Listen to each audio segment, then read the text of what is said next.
in this story, talks about the difference now inside the Patriots facility. You know what they've taken down? What'd they take down? Signs that read the Patriot way and do your job. Yep. They've taken those signs down, as they should have. Now, Cameron Wolfe writes, the first hallway signs you see when you walk in say, we, not me.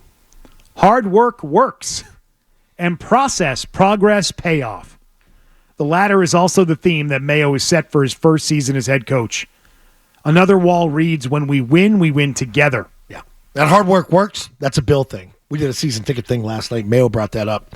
You know, Bill did instill some stuff, and props to him. I'm sorry, you were with who last night? Jerod Mayo. Oh, you were? Yeah. Oh. And Elliott Wolf. And Cam Williams and Pat Stewart. How's he doing? How about that? How's he doing? The jackpot, man. We went over every pick those two guys did. Cam Williams and Pat Stewart. I'd like to thank all those guys for listening. I'd like to thank them all for their continued support of Zolak and Bertrand. Yeah. Love them. Big listeners? Yep. Big time. Tell you what. From what I'm told. From what I hear.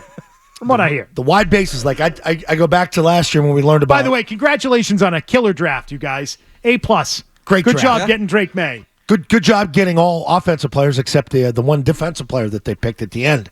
But I think your Jalen Polk pick's a little suspect, but yeah, that's just me. Not the player, the process. Yeah. We watched a lot of film on him last night. He's got a chance on the outside. Oh. Yeah, it did.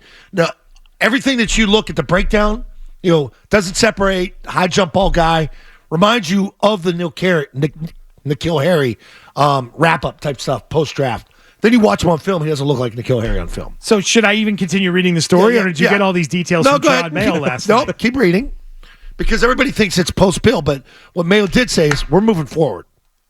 Like, there's a lot of things happen. We're moving forward. And that's a good thing because things are going to be different here. And they have already started to be different just in terms of what's on the wall. Yeah. Right? Yep. Well, he did get help from this project of adjusting the decor. Mm-hmm. He got help from Executive Vice President of Football Business and Senior Advisor to the head coach. Does that all fit on one line in LinkedIn? Or does that require two lines? That big. That's Robin Glazier, who oversees all business elements of the football team. Well, she does have a hammer. According, she's probably pretty good at pulling stuff off the wall. And Carpenter does demolition work on the side. That was actually that day that they were filming that. Yeah. Together, Glazier said they wanted to highlight what Mayo wanted the team to represent. Okay, it's good.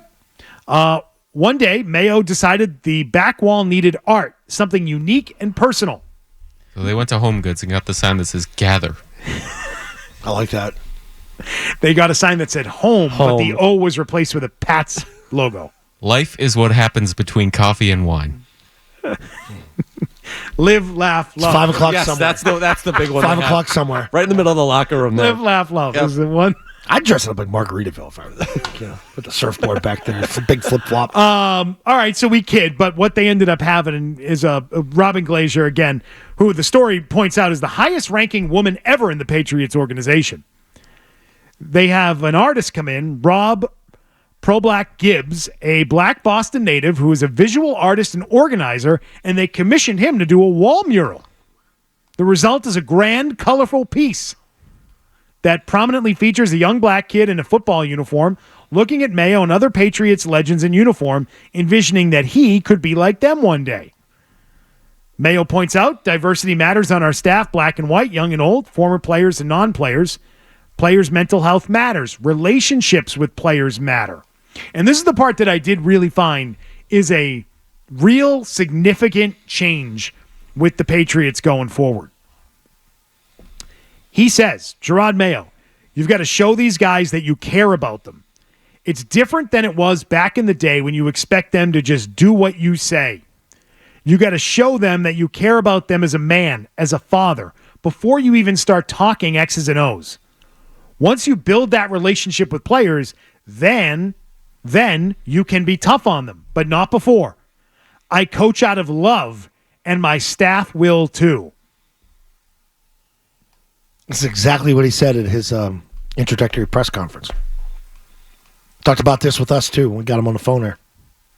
We were down there. Yep. Got to get their trust first before you can coach them hard. It's different players. Different type of player nowadays. And I think that's the one thing that may help him more so than Bill, where Bill's horse blinders, it's my way. I don't give a crap what you are. We're going to do things the way we did it because it's worked for so long. And I think Jerod standing back watching that and where something that was not there connecting, that's where I think he's going to help bring it together. But that may not end up in wins and losses where you can look at it and say, okay, it's indicative of the record. But it could be an environmental type thing. Mayo says, as he sees it, the most important part of his approach to leading this group now is to show, quote, warmth before confidence. So this is the difference between Bruce Cassidy and Jim Montgomery. This is the difference between Bill Belichick and Jerod Mayo. Yeah. Yeah. Which is good. Which is good, by the way. I do like it to a degree. Because I don't think Jerod Mayo is going to be some softy head coach. I don't think that's what he's going to be. But I think he will do such great work connecting with players on the roster that I just don't believe Bill Belichick would be capable of doing, because I just don't believe in guys in their 70s being able to connect with a guy who's 21 years old walking through the door out of college. I just don't buy it. Yeah, and I've heard people... I don't buy it in any walk of life. Yeah. That you are going to truly connect and motivate someone that is 5 decades younger than you. I just don't buy it. See, I remember when I got in the league. And I said it a year ago, before that 4-win season even began. When I got in the league, like our linebackers coach, he was in football for 25 years, whether it was collegiate, pro level. And you look at some of these guys, and they got the gray hair. Like, I've heard this criticism since Dante Hightower has been hired. This guy's never coached before. You realize how good of a middle linebacker Dante Hightower was? You realize how many Super Bowls you won because of Dante Hightower, the plays he made, jamming the tight end, actually blowing him up on his ass in that Rams Super Bowl, the tackle he made on beast mode to set up the pick, the strip sack that he made against Atlanta, 3 impact plays in the 3 biggest games. Why wouldn't a guy like that have the ability to relate to a player currently who isn't out of the game for a long time? It's not like he played 20 years ago. I would trust him relating to the current day player more so than a guy that's been, earned his stripes for the last 30 years. Because he's got the experience. He lived it. He walked it. Now, can he communicate it? That's the big question. And I think Jerod doesn't hire him if he doesn't believe that. Because I think Mayo's got a pretty good read on people.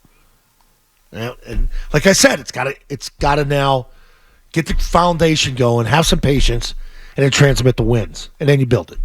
I mean, the thing that should make you feel good about this whole situation, too, is in the Belichick coaching tree, when it's gone off the rails with other people that have gotten head coaching jobs, it's because they're doing the Bill Belichick impersonation, right? And they're not being genuine. Well, he's not Bill. He's not Bill. You can tell he's that. He's playing to his strength in terms of actually connecting. He's not trying to replicate what's gone on here. He really is turning the page here. And I don't know if it's going to work or not, but that is your best bet if you're Jerod Mayo, is playing to your strengths in terms of connecting to the players. And it's with one of Bill's kids on his own staff. Yeah.